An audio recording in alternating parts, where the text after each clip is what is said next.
तीन साखर. हे बघा, हा जो तुमचा भाऊ इथे येऊन राहिलेला आहे ना, त्याचं दरमहा 35 रुपये भाडं तुम्हाला जास्त द्यावं लागेल. ही खोली मी फक्त तुम्हाला एकट्याला दिलेली होती.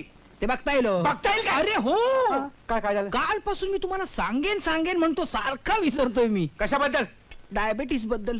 फार त्रास होतो तुम्हाला, सांगतो. मला फार त्रास. डायबिटीस वर एक रामबाण औषध आहे. काय सांगताय? काय कम्प्लीट क्युअर. काय सांगताय? काय इस्रायल मध्ये.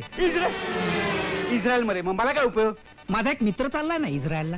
धनंजयराव, तुमच्या मित्राला सांगाल माझ्यासाठी औषध आणायला. तुम्ही माझ्यासाठी औषध आणलं ना, फार फार उपकार होतील माझ्यावर. उपकाराची कसली भाषा करताय तुम्ही? नाही, तुमच्यासाठी काय वाटेल ते करायला मी तयार आहे. पण एक अडचण आहे. कसली? नाही, अडचण म्हणजे तशी काही विशेष नाही आहे, पण कसली अडचण? आहे ना. आहे काय? काय त्या औषधाला 50 रुपये पडतील. हो मग. नाही, मी दिले ते. तुमच्यासाठी काय वाटेल ते करायला मी तयार आहे. पण सध्या काय, माझं पाकिट अशक्त आहे.